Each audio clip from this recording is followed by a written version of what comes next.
Hello, welcome back to more Snowbound Blood.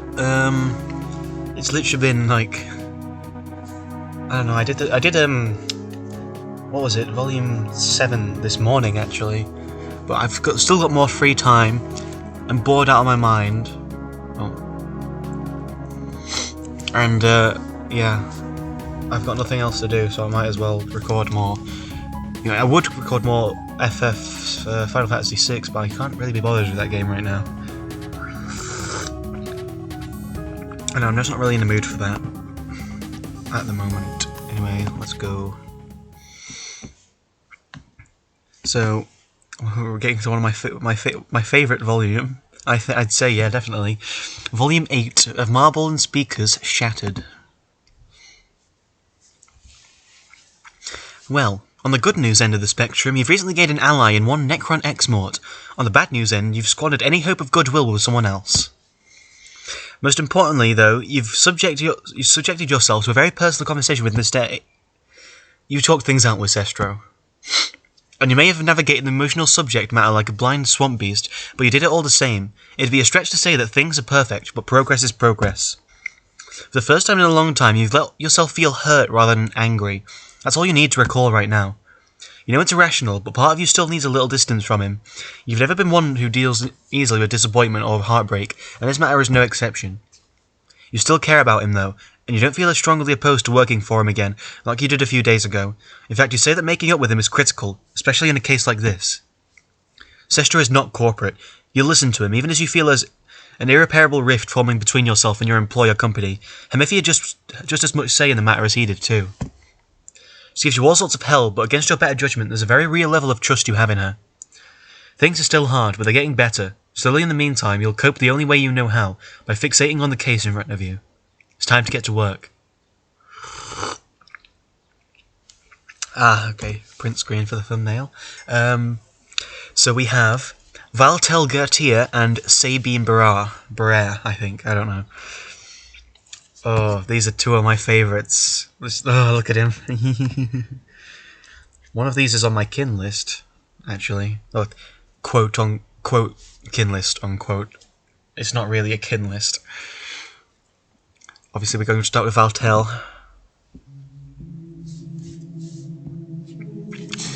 The mist swirls around you. It's thick, sticky, and it coils between the trees like the tendrils of something that slithered right out of the black depths. Just to say, this route's a bit different than the others. You'll see why. It's interesting. A film of moisture clings to your face, slick and heavy with the smell of mildew. Regardless of how often you tried to wipe it off with your sleeve, it coated your skin again, so eventually you gave up. Your hands are occupied either way. In one, you hold a heavy-duty torch, whose otherwise blinding light does little to fend off the mist or the heavy darkness permeating the grove essence. Mostly, you keep it pointed at the ground in front of you, all too wary of the twisted roots that protrude out of it at uneven intervals. Whenever you cast the light around you, it illuminates rows upon rows of trees, bent and gangly. At first, your gaze would linger and you would try to make sense of shapes. But then, the light would catch on reflective patches on the stems and you would not be able to shake the feeling that the trees were staring back. You decide to keep looking ahead. Your free hand comes to grip Proserpina's handle. Neither you nor Necron have uttered a word since. So yeah, Necron's part of the main cast now. He's going to be with us on a few more volumes, I think. One more after this one, so far at least. You've been picking your way through the grove a bit for over an hour now. You in the front and him in the rear, sweeping his own flashlight across the ground. His steps are quiet. The occasional muffled groan whenever he puts too much strain on it is still recovering injuries notwithstanding. Your own muscles still throb with a dull pain, reminding you that it's only been a handful of days since your little run-in with the cultists. You made it out largely unharmed, however, and you elect not to dwell on the injuries overmuch. Is that a real word? Oh, that's a weird word. The focus is needed elsewhere. You are, by all accounts, pressed for time, and you'd rather not waste any by getting tangled up in trees. A thin claw of a branch juts out from one of them at your ankle level. You have walked into it before you could see it, and it snaps with a pop as hard as a gunshot. Your ankle smarts. You can't shake the feeling that it was reaching for your leg. That's absurd, obviously. All the stories this place are just that, stories. Though, weaving your way through the warped trees, it's easy to start seeing grimaces of pain and stifled screams etched in the bark. As the tales go, all these trees used to be trolls once, alchemists of a bygone era who wandered all the way out here to tap into the essence of life. It went wrong, horribly so. Each alchemist who attempted the process underwent an entirely different transformation. Flesh hardened into wood, skin gave way to bark, limbs contorted and elongated to sharp-reaching branches. The stories never mentioned if they remained conscious. Not that you were overly concerned with the fate of fictitious trolls, you tell yourself. You can't help but imagine them coming here one by one, hoping that they will be the one to succeed, all of them failing as the forest slowly expands. There aren't actually that many people with a life aspect, trolls with life aspect in Vastera. I think there's obviously there's Elsie in the Vivifyer, there's Gerbat, and then there is also Noxious, who is a thief of life. Obviously, contrasting the others, but, You catch movement out of the corner of your eye. Okay, so I'm trying to think of what the best option is, because I'm not going to do both. Turn to look. Head snaps in the direction of the movement and shine your light between the branches. For a moment the torch flickers. Light comes back on and then you're staring at a flat, pale white face, gaping, glaring at you, mouth twisted in a hungry snarl. Your gaze focuses. The uneven bark becomes something decidedly tree-like again. You keep moving as fast as you can without risking your neck breaking, or perhaps a little faster. You can't afford the luxury of staying perfectly safe, now even less than usual. You're in a bit of a hurry. Recall how you got here. You were contacted by one Indari Veneer, and as soon as you picked up, you knew it wasn't simply a courtesy call.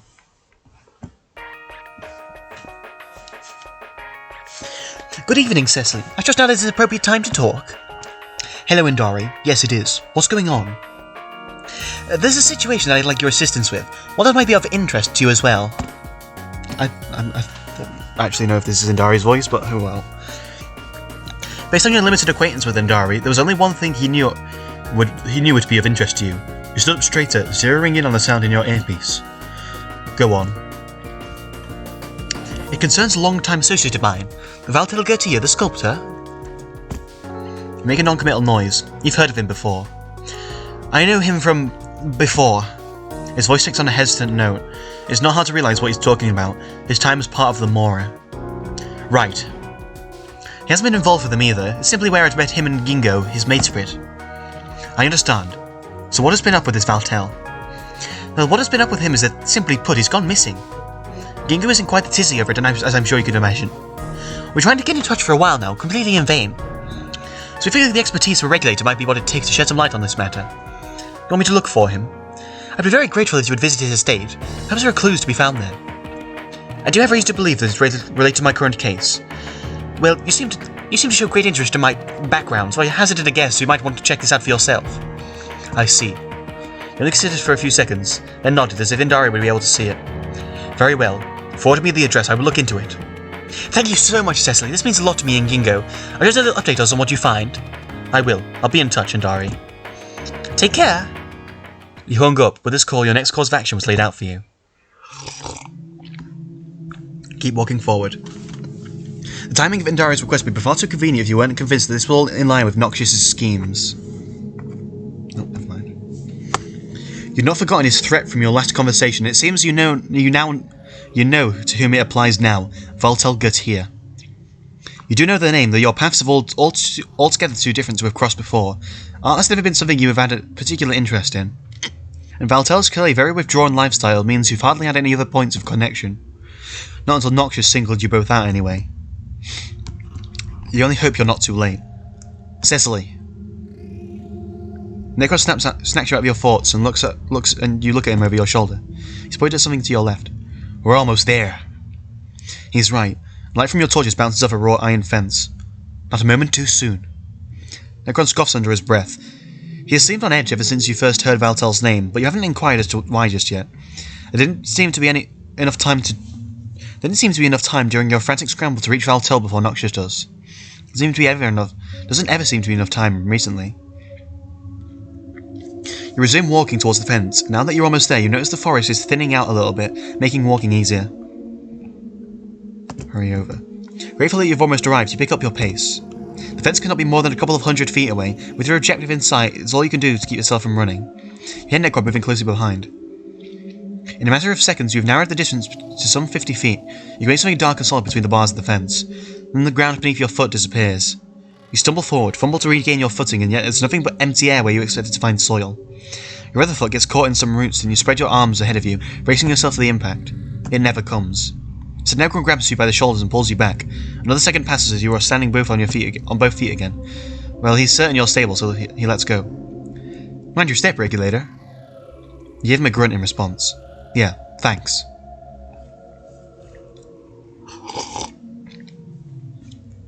You eye the small pit in front of you, coated by roots so thick that you almost think they intentionally grew in such a misleading manner to disguise the trap. You promptly dismiss the notion. They're just trees. Nevertheless, you proceed with more caution. At length you make it up to the fence. The iron bars stretch up for a good 20 feet and end with twisted, sharp spikes. Necron reaches over to touch one of the bars. His fingers goes off covered in fine red dust. He makes his face and wipes his hand on his pants. All you can see beyond the fence is a thick hedge. There is no building you can make out, and as far as you can hear, the silence is complete. Let's look for the gate. You start walking along the fence, though you somehow doubt you're going to find the gate open. You wonder what's going to greet you beyond it. You decide to probe your companion's thoughts. Necron. Sup, Cecily.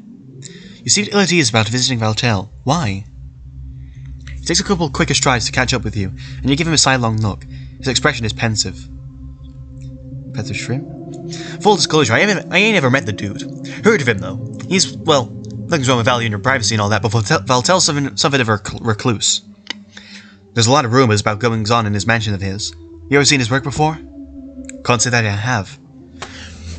Reckon you could call it an acquired taste, but I'm gonna level with you. Shit's fucking weird is what it is. It's the sort of thing you don't want to turn your back to.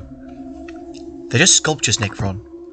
I know they are, but they're like uncomfortably realistic. There's that one troll that disappeared too. What troll? They had an appointment to model for Valtel for one of his works. Never came back. That's a little concerning to be sure. Perhaps they got lost in the forest. Necron hums under his breath, but he seems skeptical. This is possible. Can't hurt to stay alert at all. You nod.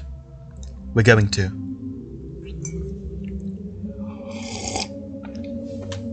You've made your way around the fence by now and you've come to the gates. They're made out of the same black iron as the rest of the fence, and the horizontal bars at the top of the curve in elaborate, vicious shapes.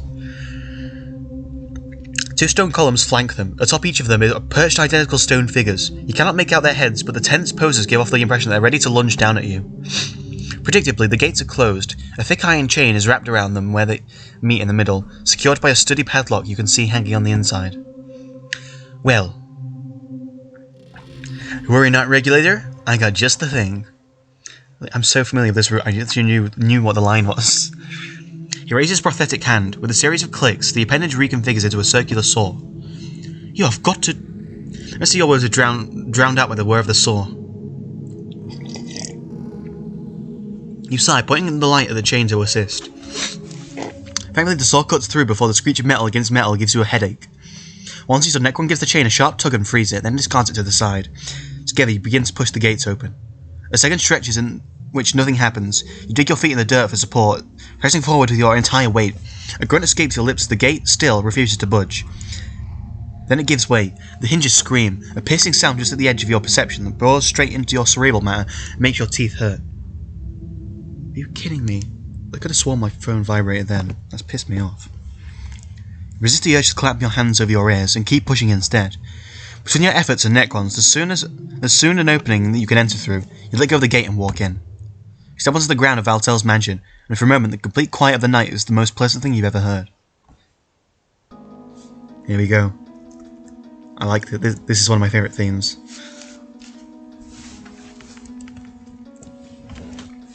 Then you realise you're standing at the entrance of a giant hedge maze. The walls loom over you, thick and all but solid. Once each branch would have been trimmed to be perfectly even. Every angle would be measured to ensure symmetry. Not anymore, however. Leaves stick out every which way, like the bushes are trying to claim back what had been taken. Tiny hooks, all too eager to embed themselves in your clothing or skin. Square tires line the path into the maze, but they're cracked and uneven. Weeds push through the holes between them. And of course, the statues.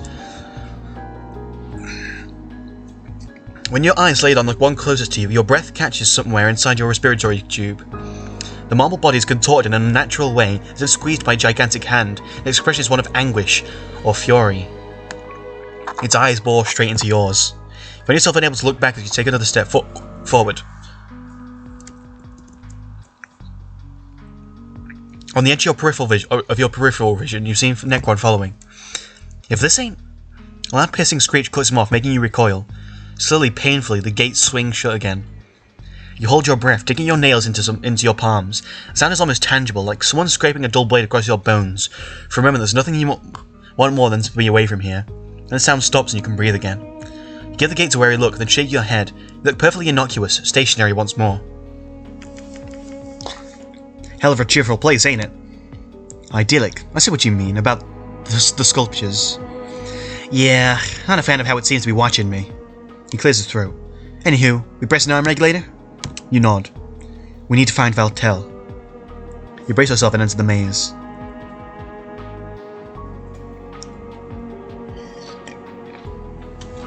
The path is too narrow for you and Necron to walk side by side, so he falls back, assuming your earlier formation. Hope you're good for mazes. Never had the patience for them myself. Normally you'd say you are. Mazes are a system which have a start and a finish, and working from one end to the other is kind of problem solving that appeals to you. You know there is a solution, it's only a matter of finding it.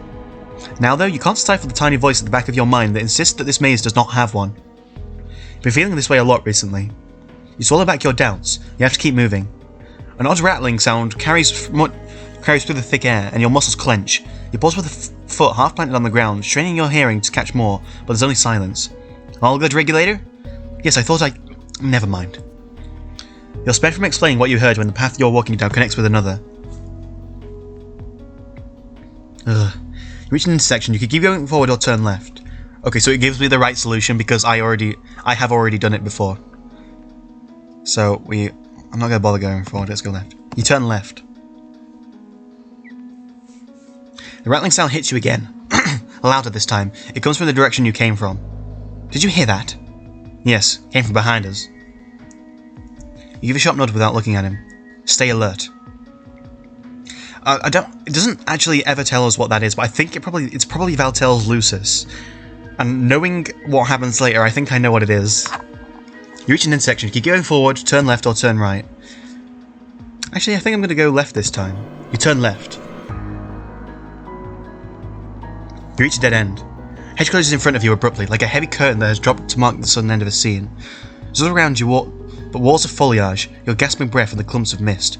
Then a rattling inside the wall before you. Okay, never mind.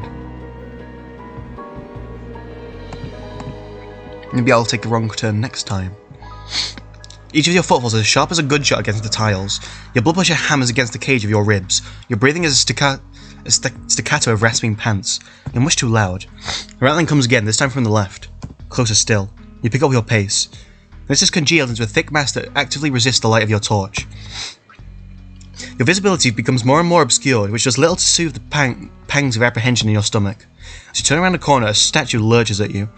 Its arms are outstretched in an aborted stack, each of its digits ending in sharp, curved claws. It's certainly a troll, but their features are twisted in an agonized, furious snarl. For a few moments, you're unable to break their stony gaze. Their eyes are narrowed to slits, leering at you with a mixture of hatred and a silent plea. Necron tears you from your transfixion with a hand on your shoulder. You'll huff and keep walking. Right. Turn right. Another dead end. You turn the torch in all directions, as if shining light on the correct spot will open us up some unseen way forward. Nothing. Then, something on the ground catches your eye. You direct your light toward a small puddle of liquid. It appears black at first, but closer inspection reveals its rich blue, cerulean. Another splatter paints the hedge to your left, coagulating across the small leaves. Reach out to touch the blood. Cecily? Necron's voice gives you pause. The undercurrent of agitation suggests this is not the first time you tried to attract your attention. You look at him over your shoulder. Don't you see it? Uh-oh. See what? You turn back to the point of the blood and it's gone. There's no sign of it, as if it was never there. You rub your eyes. This place is messing with your head. That's how you turn back to Necron. It's nothing. I thought I just saw something that wasn't there. Let's go back. He seems worried but doesn't argue the point. That was weird. Huh, wasn't it? We will go left. You turn left. You're deep in the maze now, unsure of your position relative to where you started. You hope you're moving in the right direction. You hope that whatever it's making that rattling noise does not come any closer. Oh. Reach an intersection. You can turn left or turn right. Turn left. Reach another dead end. This one isn't empty. What? Hello? Take the turn with so much momentum that coming to a stop is slow and clumsy. You're not all too close to a Gerbat who should not be here. He stares you down unfazed. Thought I told you I never wanted to see you again. Try to come up with a response, but your voice doesn't seem able to find the way out of your mouth. You shouldn't be here. It's not your place. Haven't you caused enough grief? The likes of you not welcome here, nor wanted. If you think the power you have justifies your arrogance, your cruelty, when did your position turn into all that you are? He smiles with as much warmth as the swing of a blade. Or maybe it's all you've ever been. Your knees shake. You stumble back, away from him, as if that can protect you from his words. You crash into Necron, who grabs your upper arms and steadies you. Cecily? You're acting real weird. What gives? You twist back to look at the spot where Gerbat stood, but there's nothing there, just the darkness of the maze. You press a hand to your face. You don't understand what's happening. This place is messing with your head. In the distance, you hear that rattle again. You need to find the exit, find Valtel, be done with this place. You take a deep, steadying breath and steel yourself before looking back at Necron. Trick of light. We can't stop now. If Necron has any doubts, he doesn't express them. It's motion for you to keep going. As you retrace your steps toward the last intersection, the rattling seems to be coming up from all sides. Your head is pounding. Cold sweat rolls down the back of your neck. You wonder what refreshed nightmare awaits you around the next corner.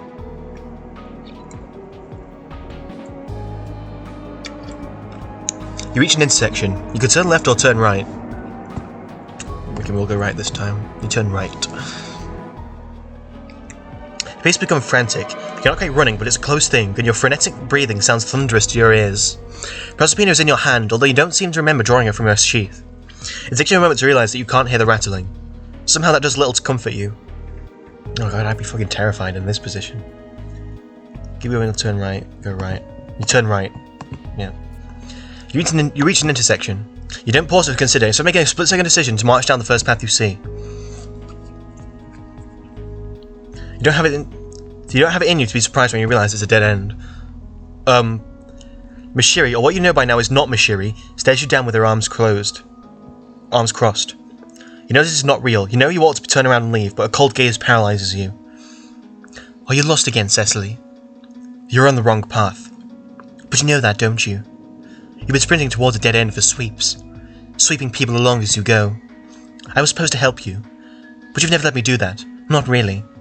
Tell me, Cecily, are you happy about the position you put me in? If you wanted to give her an answer, you doubt you'd be able to. The apparition that claims Mashiri's face tilts its head, observing you with something you might consider to be curiosity. Then it gives you a honey-sweet smile. Leave. I never want to see you again. You want to hide from this smile, from the words that you've both expected and feared for sweeps. You cannot look away. Night Regulator, time to move. Time to move. You stared at the empty wall for a hot moment again. He grips your shoulders and gives you a light, but firm tugs backwards.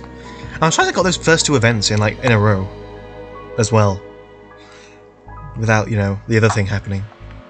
As soon as he breaks your focus on it, the thing that wasn't Mashiri disappears. You shake your head and pull your shoulders from his grasp. I can walk. You turn your back on the dead end. Facing Necron head on, he watches you for a moment and nods. We gotta be getting close to the exit now. We'll be out of here in no time flat. He seems to be waiting for a response from you, but when you don't give him one, he shrugs and starts walking back down the way you came from. You follow.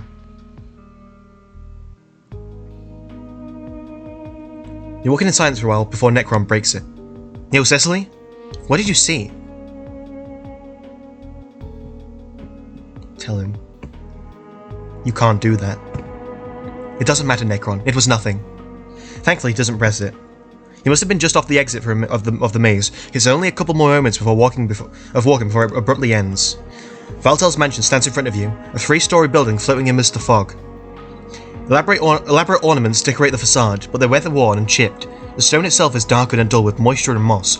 Almost all the windows are barred from the inside, and no light shines through the cracks. You exchange a look with Necron. Let's see if anyone's home.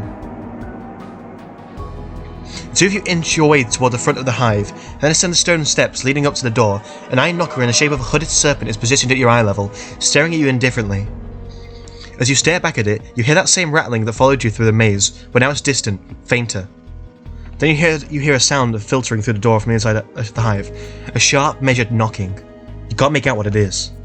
While you're trying to determine the source of it, Necron switches a prosthetic to a set of lockpicks and sets out to bust the door.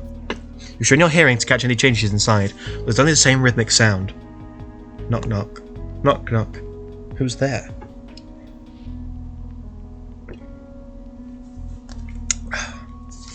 There. Fingers crossed the door ain't barred too. He straightens back up, pleased with his handiwork. Then the two of you lay your hands on the door and give it an experimental shove. It's heavy, but to your surprise it gives slightly. You push harder, the door begins to slide open, gradually, laboriously. Then, all at once, the resistance disappears and you tumble inside amidst a loud clatter. Son of a... You're at the back of Necron's shirt before he crashes into the ground head first, steadying yourself on the door and trying to get your bearings. A pile of assorted furniture lies scattered on the floor in front of you. A table, a number of upturned chairs, what looks like an elaborate coat hanger. It seems like it was barred up after all. As you're saying it, unease creeps up your back. Knocking has stopped. Your hand flies to Proserpina's handle, and you open your mouth to warn Necron. And then it starts up again. Knock knock, knock knock. You hesitate, but when it doesn't seem to waver, you venture inside. Keep your blade at the ready. The hive is quiet, dusty, and deserted. You head down a long hallway that opens into a spacious living room. At least that's what you assume it is. All the furniture is hidden beneath white sheets. Pardon me. Across the room, there are stairs leading up. That's where the noise seems to be coming from, so you exchange a look with Necron and nod. You make your way through the building, quiet and careful. You doubt that your presence could possibly have remained unnoticed, but something about making noise in this place unnerves you. Silence reigns absolute in the mansion, beside the ever-present knocking. It grows louder as you walk into the second floor and down a dusky hallway. All the doors around you are shut, with no light coming through the cracks around them. All except for one. The door at the end of the hallway is framed by a faint aura of light. Necron whispers under his breath. That where the noise is coming from? You nod, keeping your eyes locked on it. Do my voice crack? Ugh. Once you close the remaining distance, you'll pause for a moment to collect your thoughts. Knock knock. Really don't want to open this door. Open the door. But you also don't want to stay here any longer than necessary. Turn the knob. The door slowly swings open. You step inside. No. For a moment, the light filling the room overwhelms you. You resist the urge to shield your eyes from it, adjusted to the ever-present darkness as they are. Ooh. Interesting. You blink rapidly and a circular room comes into focus in front of you. Statues line the walls, taking up the alcoves between the windows, and your sweeping glance across the room is enough to tell they're as grotesque and painful as the rest of the art you've seen here. There's something in the centre of the room, another sculpture, but you don't have time to inspect it.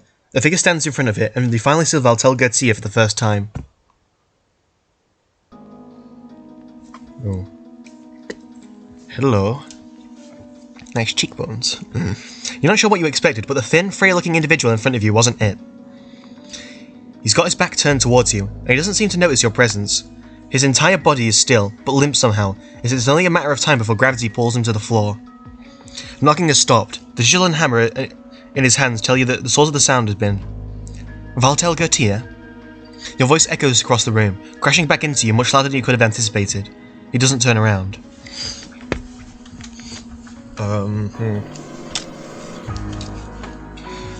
I've been feeling uninspired lately.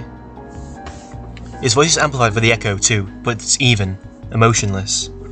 Beside you, Necron shovels with unease. His eyes are locked on Valtel. He's waiting, but you know if the situation takes a turn for the worse, he'll be ready to act. Take another step towards Valtel. Mr. Gertia, we're here to ask you some questions pertaining to a case where... What do you do when your work loses its meaning? Do you keep going through the motions because that's who you're supposed to be? Or do you accept that you're nothing without it? None of it matters. His words put you on edge as much as the deadpan delivery does. You can't help but wonder if he's aware that he's speaking to you. As if on cue, he turns to face you. His gaze slides over you and Necron and falls to the floor. His placid, vacant expression does not change at the sight of the two strangers in his home, and he speaks again in the same unaffected tone. I haven't had visitors for a while. A shadow crosses his face with his next words. None that I could see, anyway. What does that mean, Valtel? Predictably, he ignores your imploring tone. His eyes lock on yours for a moment, then dart away again. How did you get past them? Past whom? The maze and the things in it. We just found a way out of it. No. He glances at you again, and for a moment, you wonder whether he's talking about the same things you encountered. The things in the maze, do you know what they are? His gaze falls back to the floor, but for a moment you see a flicker of something new in his eyes. Fear. He wraps his arms around himself. You shouldn't have come here. Valtel, we came here to help. We were informed that you may be in danger. You take a step back, bristling as if you move to attack him. Of course I am. We all are. You stay silent, trying to collect your thoughts. You're unsure how to proceed. It's clear that the troll in front of you is not entirely lucid, and you're scrambling for a way to get through to him. While you're contemplating, Necron gestures to attract your attention. Regulator. He points across the room. Is that statue bleeding? It certainly seems to be. You and Necron exchange confused looks. Should you mention this to Valtel? I don't think this is ever actually explained. You turn back towards him. He hasn't budged from his defensive pose. You decide to try asking him some questions. Is that statue bleeding? Valtel lets something out that's almost a scoff. Of course it's not bleeding. Stone doesn't bleed. He seems more agitated, tension building in his shoulders.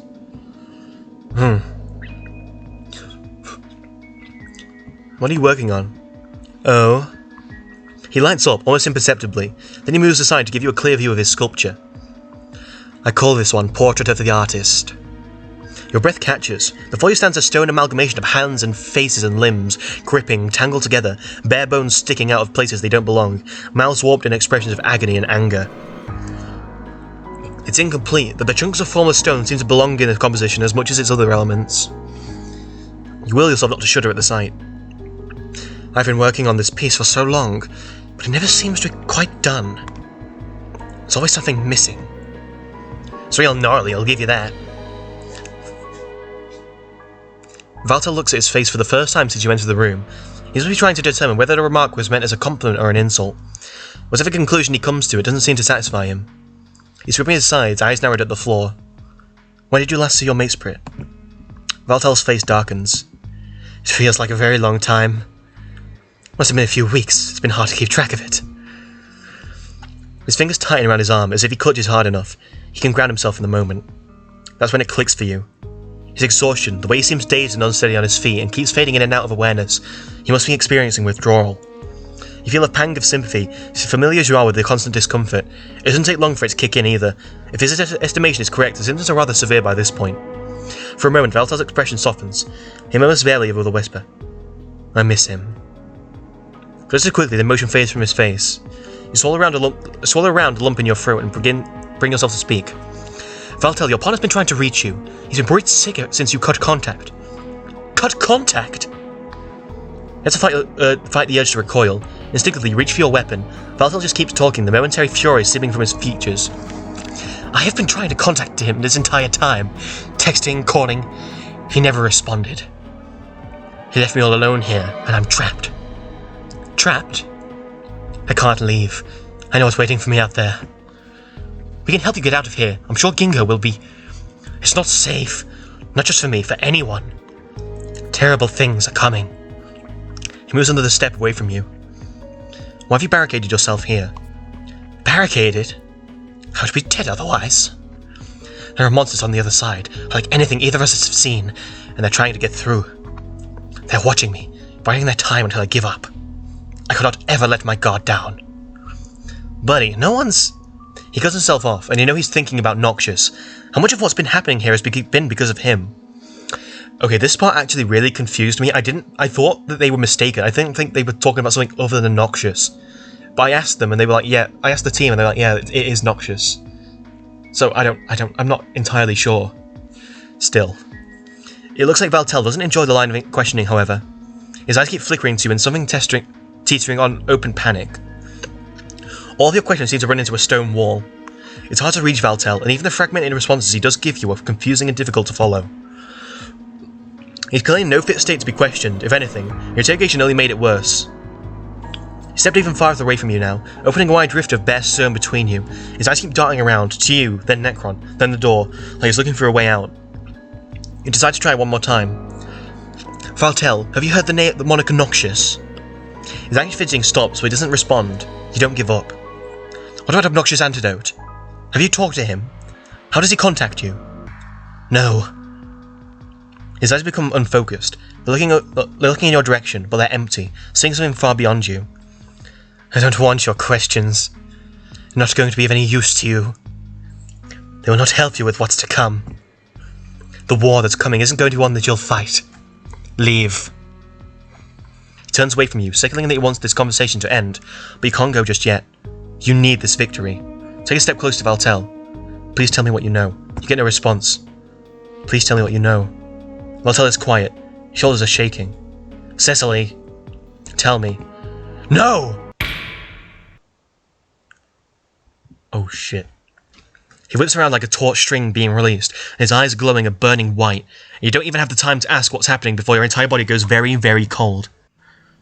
You can't move. Oh god. Red bleeds into your vision, swirling around you until you feel like you're looking at the room around you through thick, viscous liquid. Then there is no room. You're all by yourself again. Have you ever not been? It calls an overpowering numbness that starts where your blood pressure should be and weighs your entire body down. Parts of you know that you should fight it, you should resist. You have a reason to. You don't know. You don't remember. It's getting hard to think, and you're so cold. Alina, you're too late for that. You couldn't do anything to save her. You didn't even learn the truth for sweeps. You failed her, as you will fail everyone else. With that thought searing your mind, your vision finally goes dark.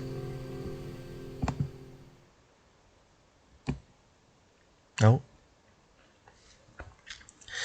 Then he used his ability, his eyes got all wacky, and he paralyzed you. You're leaning back against the table, looking at Necron as he recounts the events of the previous night to you. Your neck is still uncomfortably stiff. Natch, I jumped at him and I hit him square on the head. And he ain't all that hardy, so he was out for the count pretty much straight away. And then you passed out on the floor. I had to carry you both through that maze. He laughs, sort of sheepishly, and you have a hunch about what he's going to say next. Lucky I have a chainsaw. Made the whole business easier. You don't have it in you to mourn Valtel's maze, and frankly, you doubt he does either. As long as it got the job done. Sure did. Anywho, I rang Aura up and she gave us a ride. Took Valtel to another pal to help him recover. He's going to be back with Gingo in no time flat. Necron's grin splits his face in two, almost even parts. It's not hard to tell he's elated. We won this round, Regulator! You wish you could feel anywhere as confident or excited about it as Necron does. As it is, only thinking about the events of the past night makes you nauseated.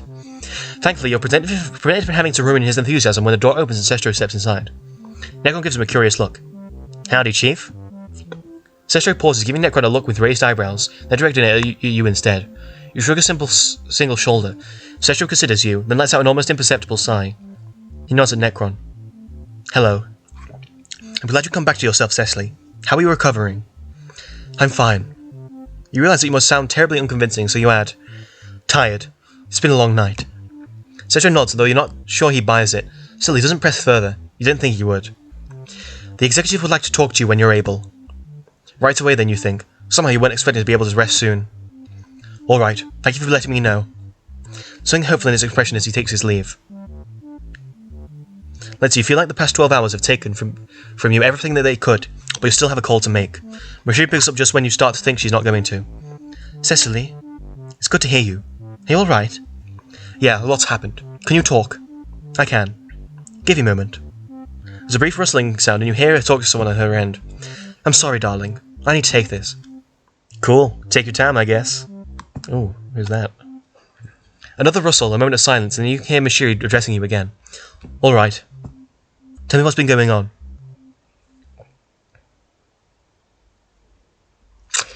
And that was Valtel's route, and I won't be taking a break, actually. I'll be going straight to Sabine, because I've been looking forward to doing Sabine since I started this.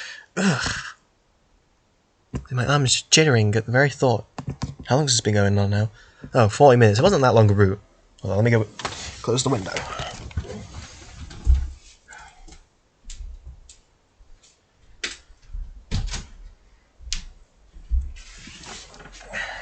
Okay.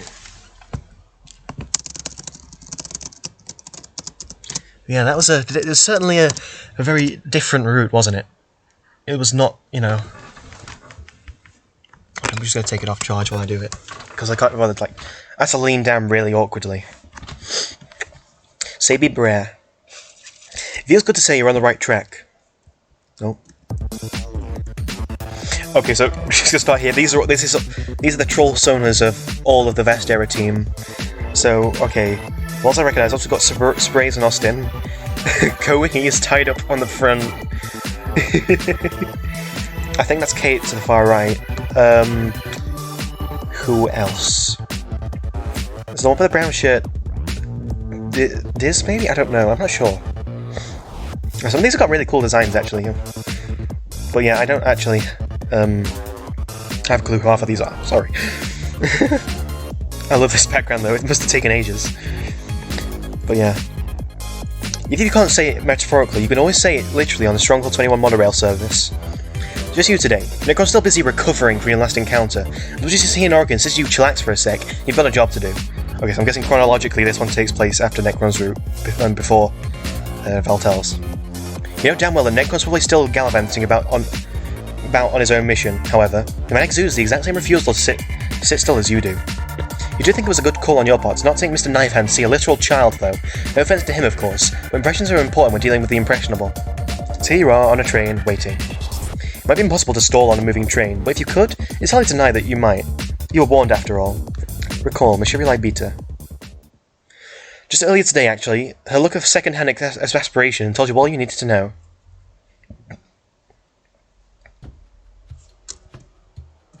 You're going to visit Sabine Brer? Yes, that is in fact what you just said, repeated verbatim for some reason. You look worried. Shall I be following suit in your professional opinion? I'm sure you have your reasons, whatever they may be, but you need something before you go. Keep the conversation going while you watch your route around in a thermal hull. Curious. He was present at the awards ceremony. If anyone had been able to have overheard hushed whispers of illegality, it would be him. His records claim he has powerful control over sound and frequency. You hear her say something that vaguely sounds like, boy, does he ever. You ask her what was that. She pulls out a flask instead of answering. A little early for that, isn't it? It's Mountain Dew, actually. Imagine I've just retreated from behind a glass pane. The kind reserved for emergencies. So show your meal sack some mercy and don't use it all straight away. You're no stranger to soda. With the number of attacks you've endured, you've guzzled enough medicinal syrup to give a Tuskbeast a serious addiction. These things are usually found in their signature packaging, but the smaller container allows for more controlled portion sizes, you guess.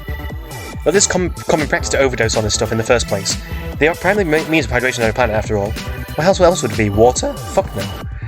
The actual medicinal uses and strengths of the drinks varies by brand and flavour, so you guess dangerous overindulgence might be possible if one is committed enough to the cause. People who don't need some sort of fixing up usually just opt for Sprite, though. Retrieve the medicinal flask from your coat pocket. Ah, Mountain Dew, the universal remedy for headaches. Certainly foreboding, but a crypticity and knowing smile confirms that he's not serious enough of a threat to genuinely raise concern. Now, if it were Mountain Dew Code Red, then you'd be a little worried. That stuff is a real potent antidepressant. That's got some pretty bad implications if you read Vestera. You notice a few people giving you weird looks, probably because drinking on public transport is strictly forbidden and frowned upon. The flask goes away again. They're still staring at you. Look, even if you've been an alcoholic, you didn't even take a sip. They're being awfully rude now and... Oh, it interrupted. Hey you! Here we go. The passenger behind you really pipes up and you're struck by the thought that you might have just figured out why people were looking in your direction. Tall Sabine. Yeah, you! You know what kind of monorail this is? And here you were, thinking you didn't have an inside voice before. It has this piercing quality to it that's already driving you batshit up the belfry. Your eyes catches the sigil he's wearing and everything suddenly makes sense. You've seen his records before. Would you happen to be Sabine Brer? Depends. Is this a Baldwin 223 S3 class monorail system? That's a joke because there's no way that you would have the answer to that, since you're not as smart as I am.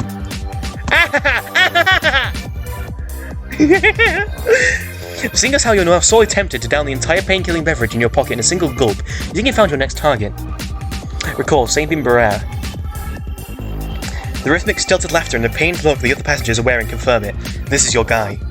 You haven't seen him visor to visor before, but you've heard many tales about his antics, most recently demanding a dance summer from Dursel for his drink at dinner. He's infamously known for badgering his fellow employers' IQ tests for the sole purpose of boosting his ego, claiming his is over 9,000 points. And also constructively criticizing, nitpicking, the way people make their nachos every time the cafeteria hosts some Lunchable sponsored event or another. People also complain about his reporting of extremely minor violations of corporate conduct to upper management, which he'd usually let slide. Nothing wrong with following the rules, so he'd always say before. Nowadays, not so much. Regardless, he's mostly just known for being a real know-it-all kid. No threats except for the secure placement of your marbles. Get to the point. Well, this is rather convenient. I was just on my way to pay you a visit.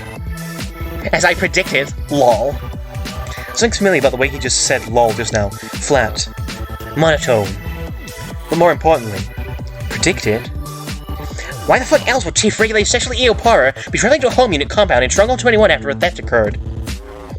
You have so many problems with the string of words he just launched out of his mouth, like some kind of verbal torpedo. First of all, his goddamn language. He's like, what, 6? He really should have a word with his Lucis. 6 sweeps at it, so I think he's 13 years old. Second of all, the fact that he knows so much about your situation and intent without you even telling him 2 words of your destination, can he? Yes, I can read your mind, Cecily, and yes, I am smarter than you. What? No, that wasn't what I was... What? Well, he definitely just confirmed that he can't read minds in any case. The fact that this kid seems to know so much about the concoction you're chasing down doesn't put you at ease, though. First things first, you need to keep your voices low. You can't let anybody else hear about this. How do you know about the theft? Be quiet for all of their sake. This is sensitive information. I pay attention, Cecily. It's all a matter of observation. And hearing other people say things from behind the shadows. Perhaps must come in quite handy for those things like this, mustn't they? What's it to you? Perhaps this end up being a better lead than you thought. It's always a tattletales that you can rely on. Also makes up for the fact that this can barely be considered whispering. You're about to continue the line of thought when he abruptly jumps off from his seat. Oh, seems like it's the end of the line. Nope. You race to your feet and turn and follow him out. Your IVS deems it necessary to immediately start bombarding you with directions, no matter how many times you dismiss the pesky things. Why don't you get Orica to explain those settings?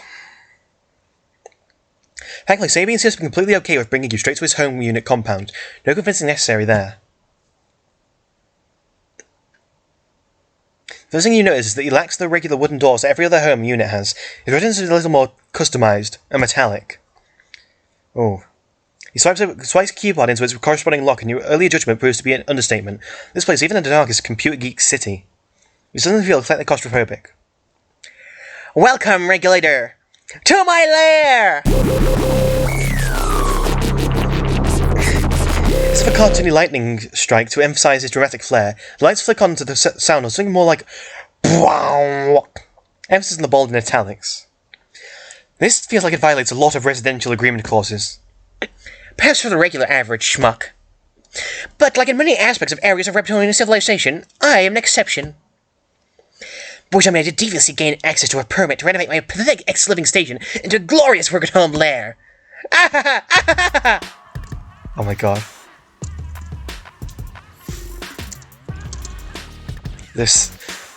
Oh my god, this theme fucking slaps. I think Split Suns did this one. Oh my god, it's such a good theme. Before you can properly formulate the thought that the lair dominator is somewhat endearing, he clears his throat. The absolute worst type of music starts blaring from his supercomputer speakers, the way too loud kind. You're sensing a theme here. Turn that down this instant, young man! What was that? Couldn't hear you over the sound of my genius! What's absurd is that you had to yellow for what you think is a bass drop. Oh. While his regular speaking volume is perfectly audible amidst the chaos. His voice is against all odds, pushing you waves of his diabolical soundtrack aside, like some kind of mythological, oh fuck, he's turning it up!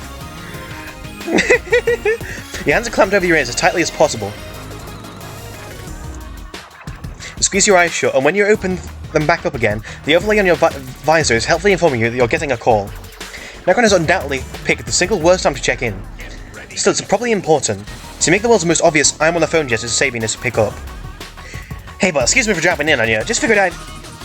Necron, you're going to have to speak up! Despite you're very clearly swiping your hand across your neck at your new DJ friend, Sabian fails to care enough to do anything in response. Rubbing his hands together like a supervillain doesn't count. Jeez Louise, you investigating an erupting volcano or something, Cess? Don't recommend James ambush cargo trucks on the regs, but promise being thorough. No, this is just really loud music. Yeah, it is. Crank that, dash shrimp, with shrimp, 5 week dead shrimp.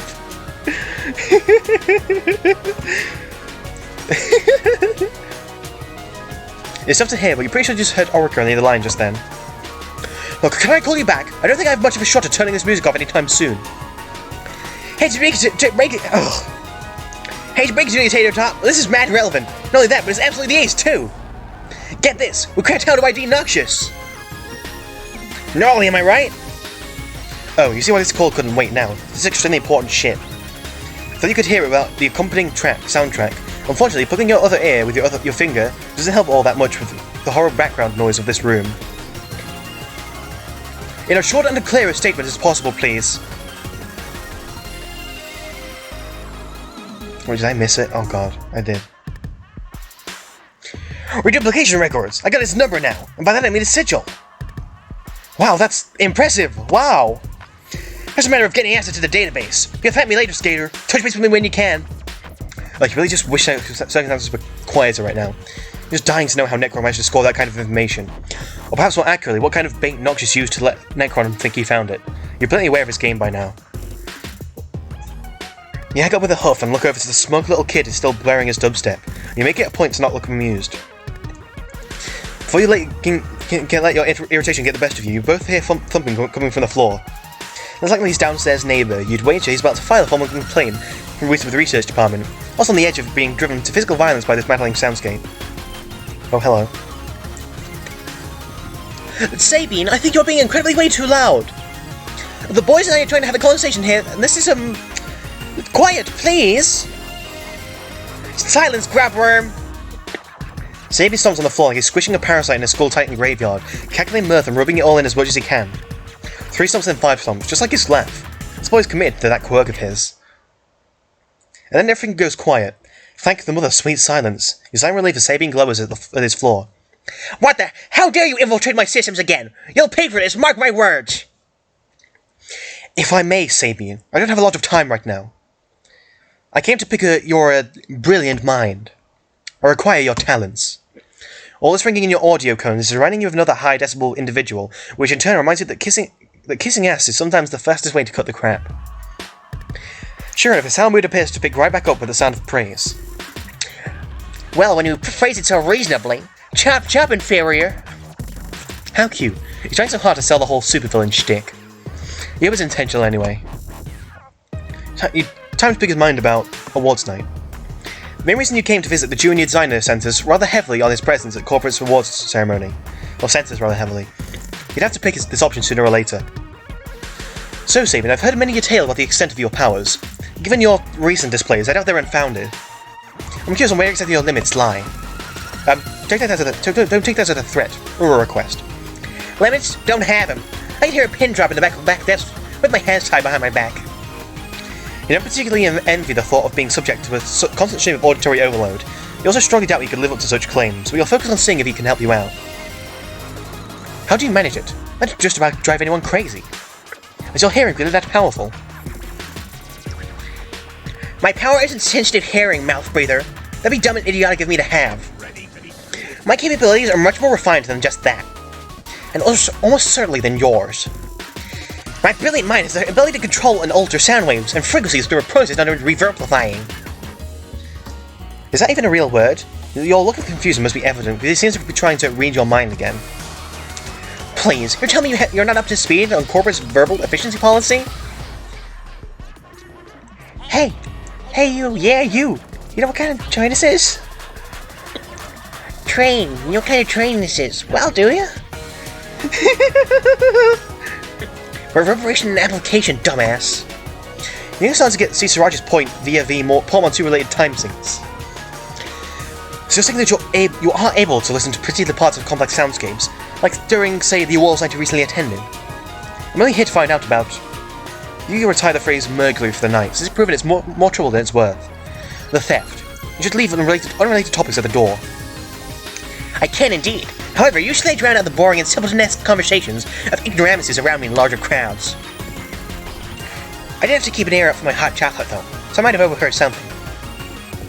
You feel like you're onto something at long last. You don't even register what you're doing when you lean in a little closer in interest. I'm listening. The Bat collectively realized that her necklace was missing after the first performance of the night.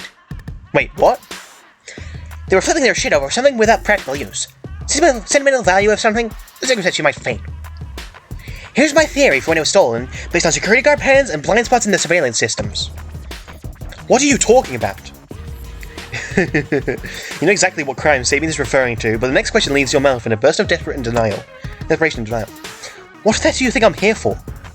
The stolen necklace, duh. Oh, that was weird. It came out weird. What threat are you here for? Not some apparently priceless personal accessory. A wave of feeling washes over you. A little thing you like to call God fucking damn it. You should have known he'd have no idea about the filter. You have your doubts this kid has seen so much as a playground scrap. First of all, that case has already been closed. The necklace wasn't even stolen, simply misplaced. Trust me, not worth thinking about. Second of all, what I'm currently investigating is a lot more serious. It's a tough call, knowing who to tell information to. You shouldn't trust anyone, much less someone so potent at spreading the word. Besides, he's just a kid. No need to get into grisly details. People die this time.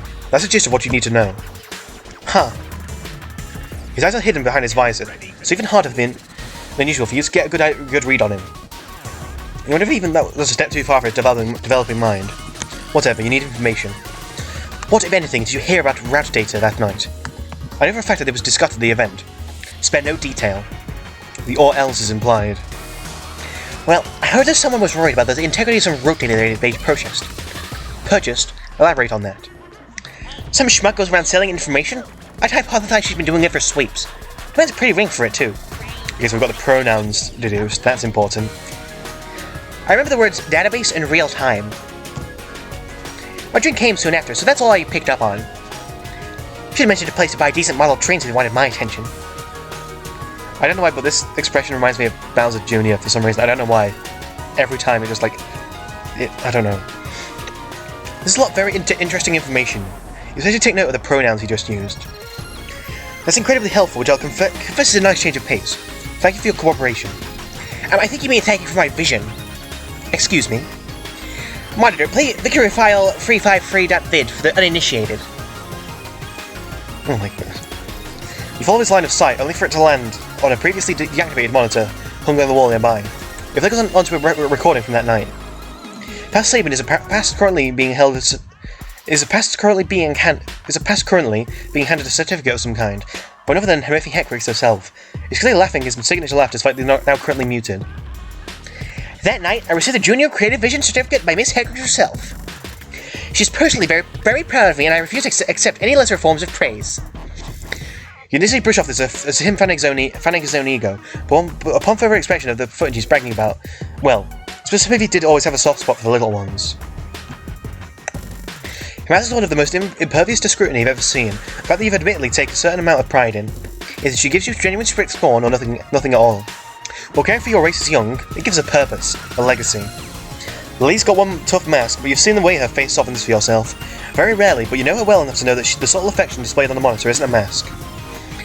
That night, Junior Creative Vision certificate. Tomorrow, the world. That's your own legacy? Saving that aforementioned world with any luck. Time to speak his mind about occupation. You're a junior designer, I hear. At such a young age to boot. Emphasis on the word junior. Seeing the hints of grub fat on his cheeks make you feel like the grey hairs on your head are flashing neon white. My occupation is indeed to pump pure innovation into the lifeblood of corporate. But more importantly, it's my mission to guide all trollkind to a brighter and more advanced society. That's what it says on your job description. That's what it says on your job description, is it? Tall order. It's what it says on my reduplication certificate, actually. Right into the part where it all but confirms I am the beginning of the next evolution of trollkind. Aha. Alright then.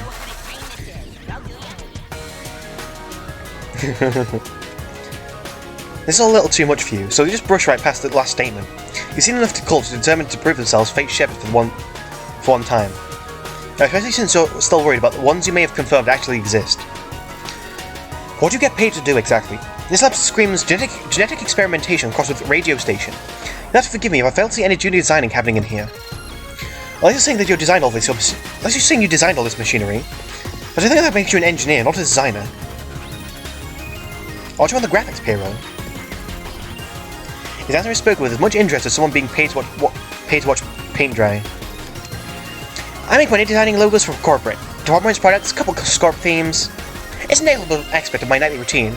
Put it in layman's terms, it's whatever. Not the most productive assets I can utilize my precious time on.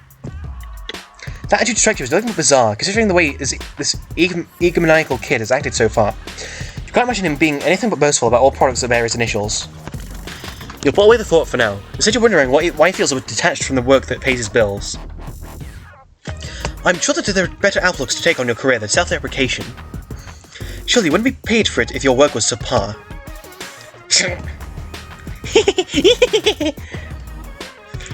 Stop laughing, what's so funny? You also kicked to the gut, you're suddenly reminded of the scent of freshly grown hot dogs, or rather you recall the scent. Eyes on you, unabashedly soaking in your radiant waves of misfortune. Sammy ceases snickering and thankfully misses the warm flush of shame that courses through you. You think people don't pay up for shitty graphics, huh? How naive and so very foolish of you. Thankfully I know better than to overestimate the taste of our rule-based minded population. Observe. Monitor, play file portfolio 322 bit for the noob. Oh, look at this. Steamed hams, Masterbot, Bling, Blue Side Planet, Turn in it in, Sickelodian, Taco Hell, and Leg. Leg's my favourite. It's so dumb, I don't get it. Pardon me. No. My body's making some funny sounds. The words on the wall switches from its earlier programs with a slider of vibrant logos. Perhaps too vibrant. Man, dark colours really aren't his style. This is to say, you're trying to find a polite way to inform that these couldn't possibly be worth a position on corporate payroll. Your eyes are starting to hurt. This is how do I put this? Are you sure your monitor is functioning correctly? Absolutely sure? Give it a second more thought. You've likely come to the conclusion that this is the reason you don't endeavour to talk to children on the regular. Are you implying that I'm incapable of meeting my own standards, Cecily? This is literally what I get paid for. And the population simply eats it up.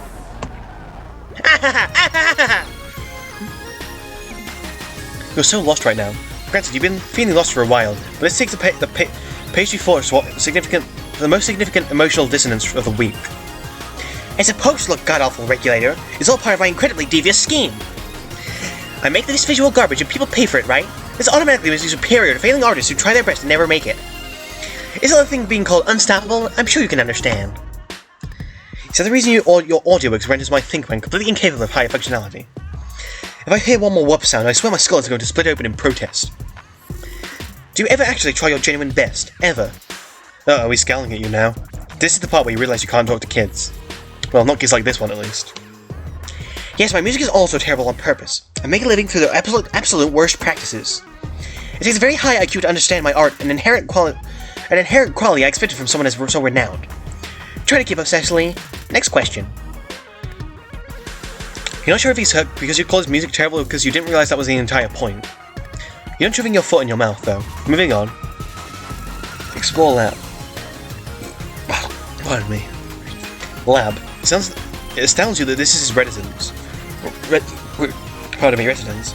It's in a residential building, and yet it seems like he's trying to compete with Oshus for the academic excellence of the Sweetport. Oh, jeez. Spare a moment to hope that he's doing okay, and wonder if his mate spirit has been told about what happened during your investigation. You also hope that Elsie Raines knows that her mate spirit almost died in order to protect her. He succeeded where you... After my workstation, are we? Jealous? His voice cuts through the air like a ribbon. You should not dwell on these thoughts, lest you discover that he somehow really can read your mind. But of course, I can't say that I know many people who live in a place quite so well-equipped. You're certainly unique. I should have gathered that you'd be aching, dying even, to explore my laboratory! Hey you! You've now learned that he also has the power to make his voice literally echo on top of everything else he displayed. He does a surprisingly good job at throwing you off your sense of direction, actually. It's disorienting to hear his voice completely surrounding you where he's only 6 feet in front of you. You power through it regardless. Excellent! Feast your eyes on the incredibly rare Genius Fowl's natural habitat!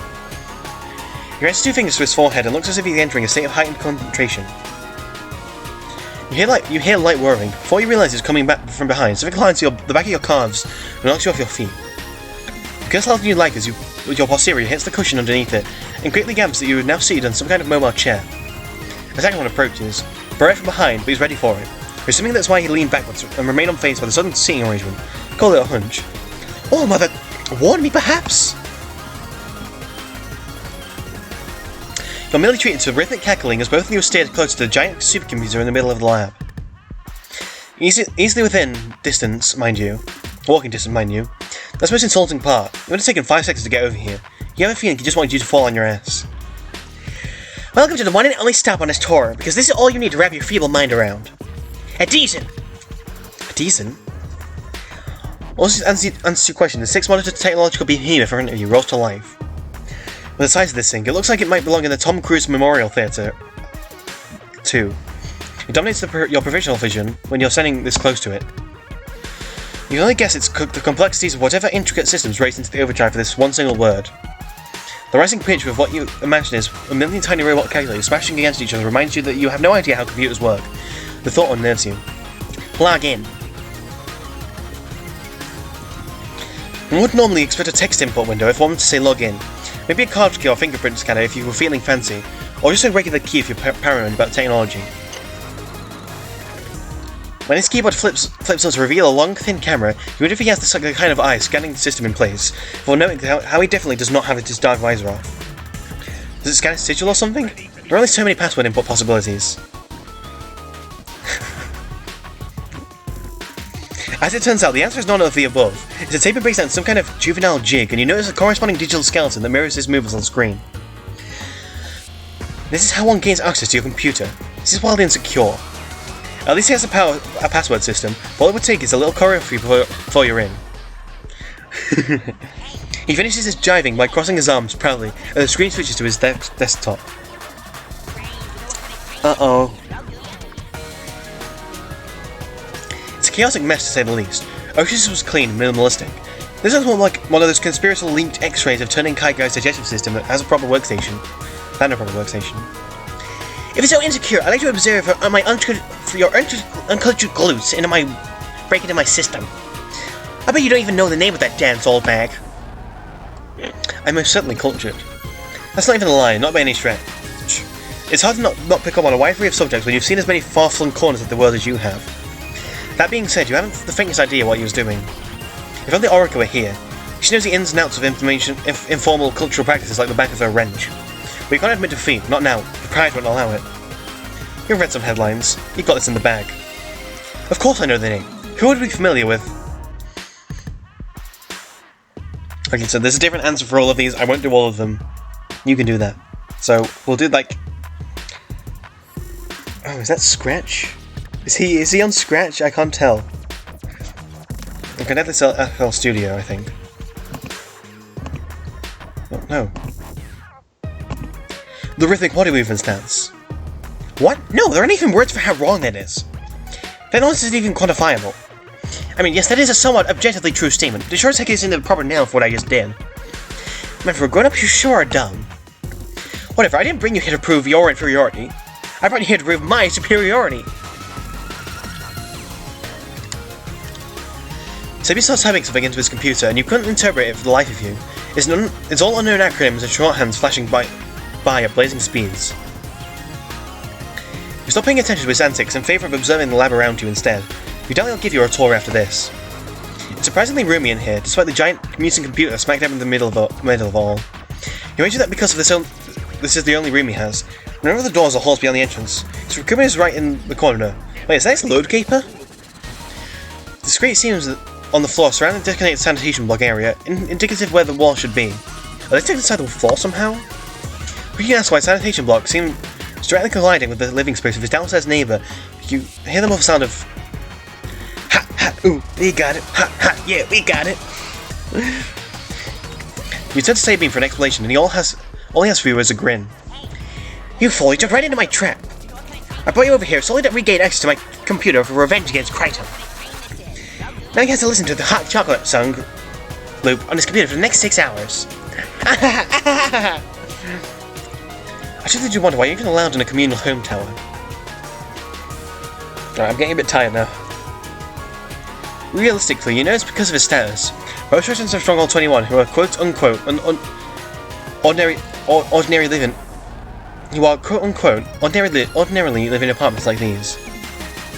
Members of the higher shades of the spectrum are given certain financial bonuses for the sheer act of existing, because of their scarcity. It's really rare to see them here. Okay, I'm gonna actually take a break now. I'll be back. Okay, I'm back. Didn't take that long a break, but yeah. Actually, there's a very simple explanation for why my genius is trapped in the drab confines of combat civilization. Apartment complex, really? I find it quite simple. To test my skills. To preserve my capabilities in a layman's environment. Can I thrive given with the primitive tools given to me? The answer is yes. It's any comfort, my apartment isn't that extravagant either. I wish it's actually more furnished than my place. I'd appreciate the dedication to your job, even if it's frankly a little over the top. Well, if your place is sparser than this, then I guess I'm already better than you. You wouldn't quite put it like that exactly. Charitably, you dare decide not to argue the point. You don't even dare to imagine what you would sound like if he was wailing. As much diabolical credit as you might give him, you really doubt you have any reason to be suspicious. You've got all the details you need from him too. Your work here is done. You have no more business messing around with this loud yet oddly endearing kid.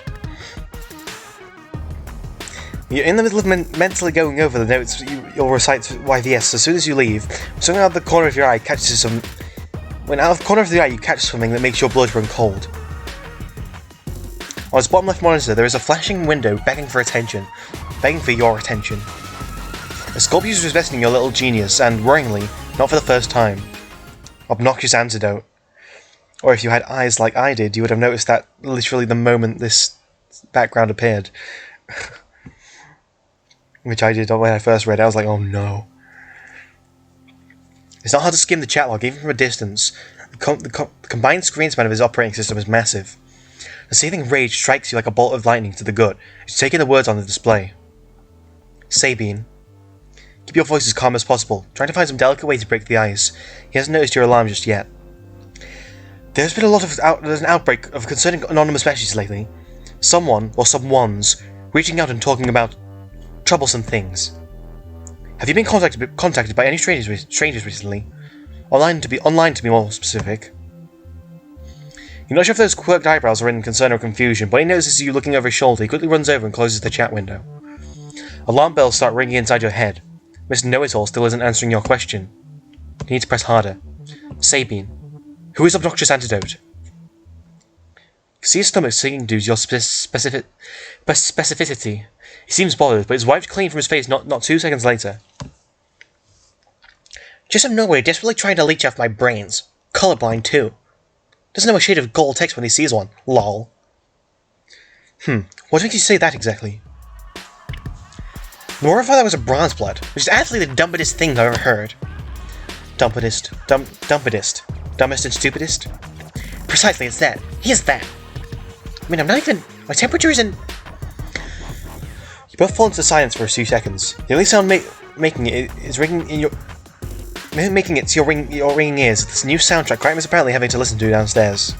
You wish you knew how to make him feel better. You really do. No matter how much he pushes your buttons, he's just a kid, trying his damnedest to act like he's okay. After the church, though, you're twice as cautious about shoving your foot far enough down your throat to step in your own digestive system, which apparently might be making things worse. Whatever. You're only proving my point, never proving me the real victor. His cleansing the word stick doesn't hold candle to mine. Talk about overkill. Do you know what kind of potent soul sap runs through these veins? You look like a regular gold blood to me. I honestly don't see where the notion of bronze could possibly come from. That's a very small lie. If you squint, you can kind of sort of half tell what he's talking about. Something about his hue is just a little off. Actually, I'm a mutant gold blood. Come again? He gives you a look of exasperation, and it's as if he's told you this fact 100 times already. You won't understand if I tell you scientifically, but oh well, try to keep up. Okay, that one definitely sounded condescending. If you keep counting the number of times Sabin has almost offended you tonight, you would simply be wasting time. Except this is just who he is. At least now he's trying to give you a reason for it. My blood shade falls within the color temperature range of a bronze blood, so at this I'm officially documented as a gold blood. You open your mouth to ask him a question or two, but by the time the words come to your lips, he's cutting you off. Before you ask, the chemistry of my blood is identical to other golds and undergoes the same reactions. I am not a mischaracterized bronze. Gulpwood entering the think pan releases a chemical known as austenine. Did you know austenine is one of the most reactive hematological compounds? Austenine. It's a key factor in the development of survival abilities for us. This mutation is evidence that I am the first in line of a brand new genetic evolution of the troll kind. As such, I dubbed myself Insecto Novus. At this point, you're tired of being in his echo chamber of superiority complex. Questioning him any further is probably the only going to drag your stay out longer. At least you can read it right. This seems to be his coping mechanism for dealing with his mutation. Don't actually know enough about blood to dispute him anyway. Sure, interesting stuff. As noted in the past, you're not a very good actor when he sees right through your blatant lack of exploded think pan. I guess maybe as such, but it was worth a shot. I can prove it! This is very heavily derailing the conversation. I should really be... Oh, what the hell, fine. Show me what you've got. When you feel the mobile chair from before crash back into you, you can't help but curse under your breath. You're also kindly being thrown about like a ragdoll. Your seat slides itself into place directly beside his computer, fastening with a click. Oh. What happens next is the sudden restriction of your wrists and a complete loss of vision as something hollow descends to cover your head. What are you doing? I don't know what this proves exactly. With the joking of disturbing level of ease kidnapping people, turning my wrists doesn't make me trust you here. Oh, relax. You're not in any form of danger, except maybe to your ego. Everyone else tried to take the scatter off first, or try to figure out how to save myself in trouble by stopping you. All I'm doing is getting the rapidity of clarity of your brain patterns. I'll then reveal to you a comparison of my own patterns. And I'll show you the whole world is my genius. Nobody will question my brilliance. I will lead the revolution of invention. Not quite him, not some weird deformed sea dweller. Me! I suppose you feel threatened by literally any other individual. You pretty sure you just heard his voice crack just now. God damn it, you don't hurt kids. Well, not when you're your age, or anyhow. You've given a few fellow youths a bruise or two. It was well deserved, though. Everything you do for her. Recall, first scrap. Hold on. You're 4 sleeps old, and you and Alina. Back when your love for her was merely a mere fledgling crush. You spent the day prior scavenging for flowers with your Lucis. Your Lucis insisted it was the single best way to get someone's attention. You had no idea how to talk to girls, make that literally anyone, so you trusted your Lucis, who in retrospect was probably just after nectar. Hummingbird moths can't get enough of flowers. The next night rolled around, and you were preparing to say your first ever words to her, if anything at all. You weren't particularly chatty back then.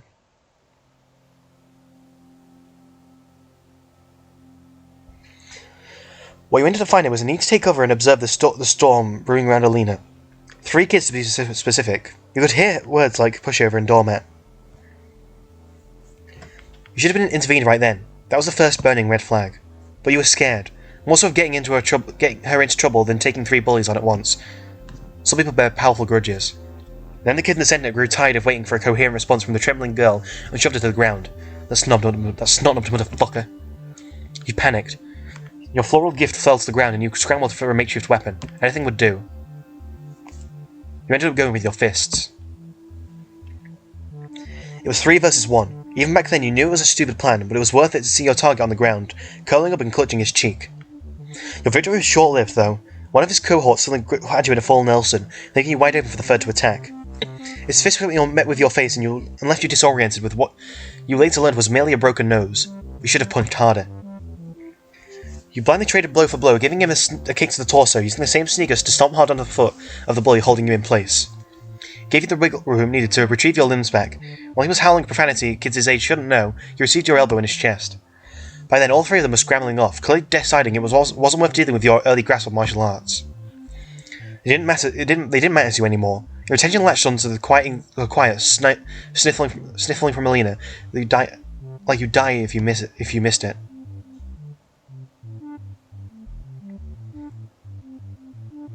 Oh, I keep thinking I hear someone outside. That kid's hair looks like Sasuke. And still, you had no idea what to say. You just took a beating for her and you couldn't even muster up the ability to say 2 lousy words to her.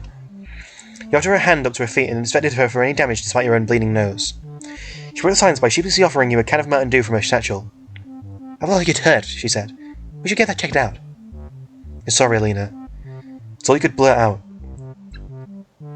You should have been there sooner. It rubs from you like you've been choking the words for decades. You're sorry, Lena. You could have said anything else. Done anything else. You give yourself every day, painfully aware of it. You're sorry. Who the hell's Alina? Shit. Everything freezes when his invasive question snaps your recall in half like a brittle stick. You hadn't realised you'd been freed of the strange helmet to put you on. How much of your recall was suddenly privy to? Fuck, what were you thinking, exposing a vulnerability when he's scanning your brain? Maybe he's right and you were just an idiot. You are just an idiot. You still certainly feel like one. I don't think... You know what, I don't care anymore. That sounds very unnecessarily feelingsy. I don't really deal in feelings, especially not yours. You're mumbling to yourself for some reason. Beats me, but I could hear you pretty easily. I didn't even have the capacity to be so sad over something so trivial. This overcome with that burning hot wash of regret. Not because of him, but because of yourself. You know damn well you're going to really give it to yourself later when the uncomfortable act of fucking something up. Letting it slip with your lips or failing to protect Lena all those weeks ago, we'll decide later. For now, you'll focus on what seems to be surprising Sabian so thoroughly on his screen, because he falls dead silent. Sabian, you look surprised. I think it's the longest time streak I've heard from you tonight. No. Holy shit. There's no way. He isn't even paying attention to you until you stand up to observe the results of the experiment. You see a very bright silhouette of your ThinkPad and a bunch of tiny numbers that don't mean anything to you. I fail to understand the significance of this image. It's all just one colour. Is that in any way significant? There's no reason it's so significant. The entirety of your recollective processes are off the charts. No, this isn't crap. Are you also a member of Insecto Novus? I thought I was the only one. I was supposed to be the leader of the new revolution. Okay, maybe I should be giving up more of a list, but I don't know. He does realise you're still perfectly capable of hearing him, right? This is quite a step up from a stage whisper. Most certainly it's not your responsibility to look after the ego of this kid, but there's also something to be said about clearing up misconceptions. Yeah, that's your excuse. Actually, I'm not in a hurry to overthrow you or anyone. We're just saying it's simply my own little mutation. Ripon is full of them. If any we encourage those who have mutations to utilise them if possible. Unfortunately, First Recall has won me every match of wits the world has challenged me with. Sometimes, although not as perfect as they seem to kids like people like you. Your last misspeak didn't seem to tide him over as popularly as you'd like, but he's at least talking to you instead of at you again. Elaborate. An adult of my ability. You're claiming the perfect recall, or the technical term preservative neurostorage, has a potential to not be 100% useful. How could that be? You take a deep breath and try to work out what to say to him. Take a look around the workaholic's dreamscape he lives in and conclude that he thinks raw data can solve everything. The world could be fixed if one less ingenious algebraic equation was unearthed from the polluted crust of the planet. If every clock wasn't spinning perfectly in sync, it wouldn't be a problem. So why's the broken clock work? He hasn't learned anything yet that supposedly perfect systems can and do still break. I was there at the awards night too, what I'm asking you about. I heard a tiny snippet of that conversation you fleshed out for me, but lost focus, and that evidence almost vanished entirely. Every time I tried to recall that conversation, I simply looped the same error, over and over again. That can easily be resolved. What? Yeah, all you have to do is recall that night in my scanner, and I can peel back the conversational layers you overheard. That's the problem. I couldn't catch the conversation that night. It doesn't matter what you take from my memories. As much as I'd love a chance to travel back and hear it all, I don't think even the most powerful of the age-old time alchemists could send us there. Were you in earshot? Could you have heard them if you were concentrating harder? I could have. I don't know what difference this hypothetical makes beyond commissioning hindsight rubbing it in my face. It means you did hear it, dumbass. It's a little thing we call separate our frequencies. You fall quiet because it sounds like maybe, just maybe, he has a way for you to make up for your lost time after all.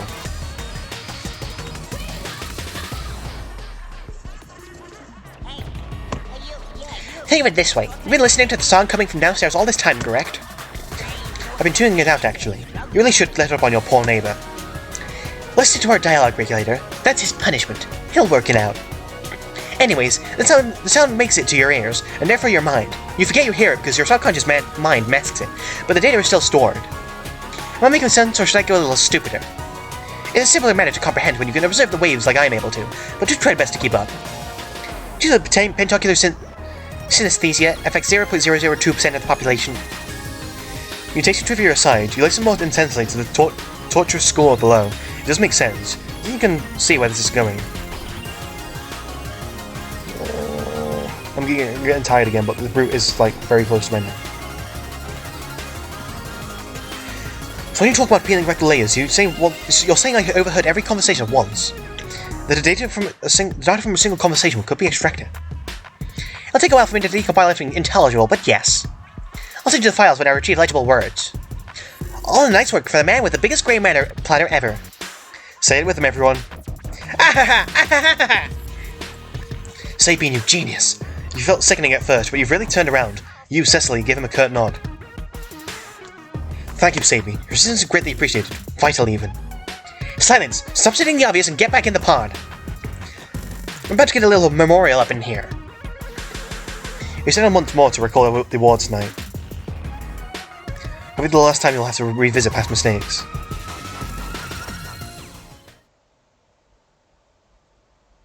And that is it for Volume 8, is it? Yeah, Volume 8.